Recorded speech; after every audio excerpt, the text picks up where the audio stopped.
So in every society, knowledge is socially distributed, meaning that there is more to know than one person can know. Right? Maybe that's not true if we're talking very simple kind of society, maybe an indigenous tribal setting where everyone in the tribe has an almost complete overlap in common knowledge. Right? Everyone knows what berries to eat and not eat, what basic hunting techniques, survival techniques, medicine or healing techniques. But even in an indigenous society, usually there are specialists, right? So it may not be a highly differentiated system or division of knowledge, but even in what we might consider more simplistic societies, and I don't mean that in some kind of patronizing way, but a society that has less of a distribution of knowledge, there's still some distribution, right? But then you get into more modern, urbanized, cosmopolitan kinds of cities, and there is a vast distribution of knowledge. Now, even in those complex societies that have large distributions of knowledge, there's still what we call a common stock of knowledge. And this is key to being socialized into that society. There's still a kind of general pool of knowledge. Some might even call it common sense, right? Ideas that you assume that almost every member of that society holds, right? Maybe not small children, maybe not people who've only been in the society for a few years, but generally speaking, you bump into a stranger on the street, and you assume, like here in the United States, you assume they understand some basic concepts, even if they're somewhat complex, right? You understand they understand. You understand that they understand the ideas around private property or human rights or democracy, right? Those can be sort of abstract concepts, but we still assume that anyone we run into knows, about those principles, about those concepts.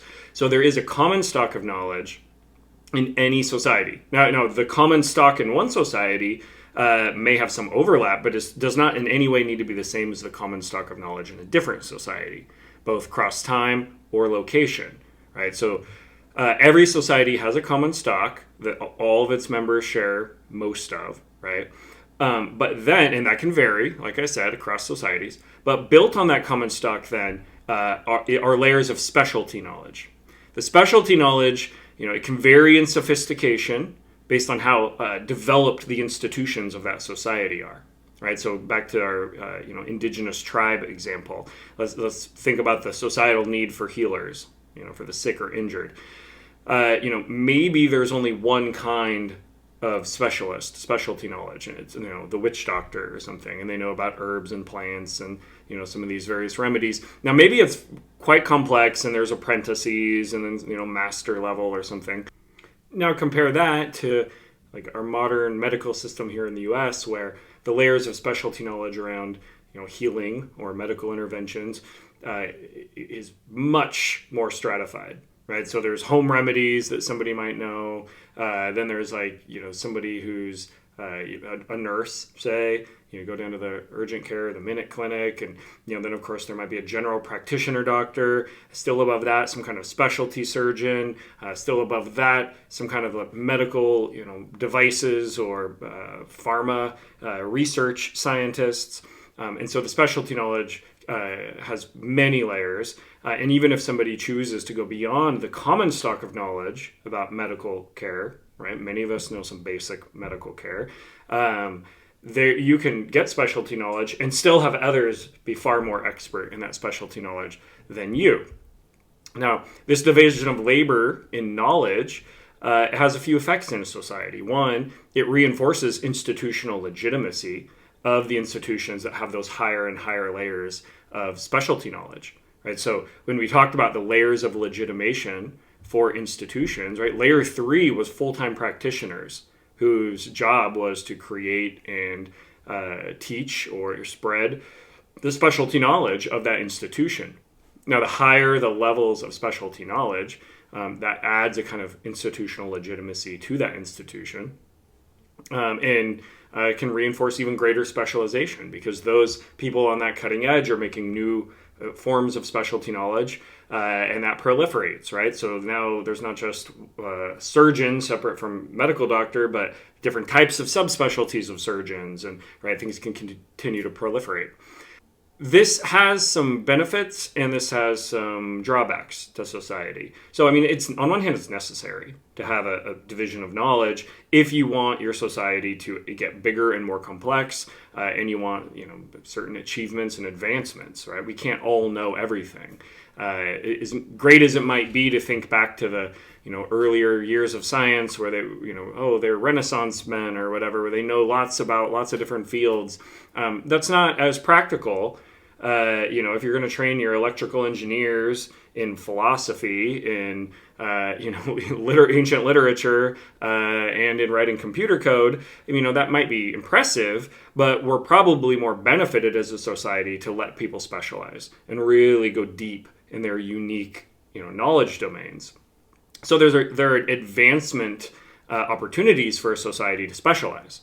But on one hand, it can lead to greater inequalities in a society, right? Because knowledge distribution, different societies decide how to distribute the knowledge and to whom, right? Is your society one that has what we call sponsored mobility? So certain people are selected at a young age and then mentored into, the opportunity to have special access to this highly specialized knowledge, or is it more of a contest or tournament mobility where people are competing for that? And in theory, it's more meritocratic, but not everybody maybe has the same opportunities to compete, right? So with higher stratification of specialty knowledge and the greater the division of labor in knowledge in a society, that can lead to rising inequality.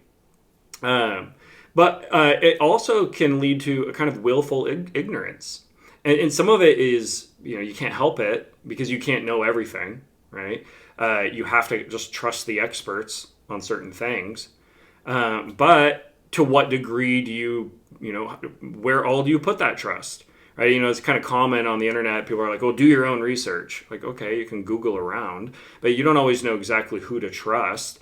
And so we need, to some degree, knowledge to be curated for us by experts. But that also creates vulnerabilities because, we don't know all the time the game, the agenda, the conflicts of interest that some of these experts might have. Right? And so this can lead to a kind of willful ignorance where you say, okay, well, I don't understand it, but I'll just trust, the experts do. And that can lead to a kind of discouraging of questioning of institutions. Right? Is this institution still meeting the needs of this society? Well, the experts say it is. They're smarter than me. They know more than me. So I guess I should just trust them. And again, it's not like you can fact check everything. There's too much knowledge proliferation, right?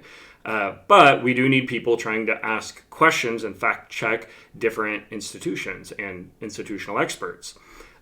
Because it is possible that over time, institutions age. They may no longer be meeting the needs of a society as effectively as they once were. For the overall long-term health and growth and development of any given society, you need checkups on any kind of system, right? You take your car in for checkups every, is it 60, 90, 120,000 miles or something like that? Because there's integrated systems and some of them wear down, break down, aren't as effective as they used to be. They need checkups. Institutions in a society are the same way. But this can get a little tricky in that not every kind of institutional expertise or specialized knowledge is as easily fact-checked as every other kind. So this has to do with verification mechanisms. A verification mechanism is basically, prove it. You say you're meeting an important need in our society, but how do we know that's true? Well, in some domains, that's a lot harder to measure, right? Say there's a certain religious institution and they're saying, hey, we're the most effective way at saving your soul from hell after you die. Okay, well, what if, let's just, for the sake of argument, assume that that's true, that there is a heaven and a hell and souls, and if you believe in that one particular religion, it's the most effective way to go to heaven instead of hell. But let's just say that over time, maybe their teachings are slipping, or the specialty folks are not in line with the correct understanding, and less souls are being saved and going to heaven. There's no verification mechanism. How do you actually know? Right? You can't. There's no way to know if after someone dies, their religion, was effective or efficient. So that's what I mean by some institutions are more abstract. Now the experts definitely have a vested interest in keeping the status quo. They're not usually willingly going to come forward and say, "Hey, we've dropped the ball. We're not doing our job. Let's rebuild this institution or find a different one that works better." But other institutions have stronger verification mechanisms, right? So take an institution devoted to space travel, like NASA or SpaceX, right? Compare that with a religion based on space deities. Okay, so two institutions. Let's just say in this hypothetical society, there's a institution that is all about traveling to space and creating colonies on other planets, and a institution devoted to the worship of sun and moon gods. And maybe this institution is a core pillar in that society, and that's why it's a big deal to build these spacecraft and become interplanetary. So they might be reinforcing each other at that symbolic universe level we talked about previously. But let's say both of them are starting to slip in their abilities to get the job done. Well, as long as the sun is still rising and setting and the lunar orbits are, basically doing what they've done, this institution can say, hey, we're still doing our job. Keep worshiping these sun and moon deities. Nothing's changed. And if something has changed, you really can't prove it. But the institution tasked with getting people to other planets, well, their rockets keep blowing up. They haven't made any new advancements in how far into space they've gone, or they keep missing deadlines of trying to get that colony going. Well, it's pretty clear that they're not achieving the societal problems that that institution exists for. So what's that mean? If both sets of institutional leaders possessing specialty knowledge are trying to protect the status quo and saying, no, it's working just fine, don't worry, you just don't understand, the one with the more abstract foundation of knowledge, it can get away with it longer, right? Whereas the one with more concrete, mechanisms for verification, their legitimacy will be drawn into question much quicker. And what this means, though, in a society, though, is that if you find yourself in a society where most of the primary institutions, most of the most powerful institutions, are built on foundations of more abstract knowledge, maybe it's more religious, or maybe it's political, ideological, right? But it has softer verification mechanisms. It means that society's institutions can become weaker, can become less effective, and get away with it longer because they only need soft justifications. Because without concrete verification mechanisms, then that willful ignorance of trusting the experts, while, like I said, is to some degree unavoidable, it's harder to call them into account. So consider the society you live in, compare it to other societies. Which society has stronger verification mechanisms that hold its institutional efficiencies into account versus those that might be more just based on ideologies? Now, I'm not saying that one is completely superior and you want all your institutions to be purely utilitarian and mechanistic and concrete, right? I mean, humans are narrative-based creatures, and we like the passion and solidarity and whatever that come from ideologies, whatever those ideologies may be, and some are better than others, but largely that's subjective. But just do know that when the institutions are more based on ideology than concrete verification mechanisms, institutional decay can happen for a longer period of time before people start being like, wait a minute, why do we trust these people so much? And so it's important then for, as an educated member of your society, to think hard about which institutions do you want to develop some specialty knowledge in, not just for you to trade for economic potential, which you do want to do that, but also so you can hold some of those institutions to account. You can ask hard questions. You can be like, I don't know if those justifications really warrant the kind of legitimacy that we keep granting to you as an institution.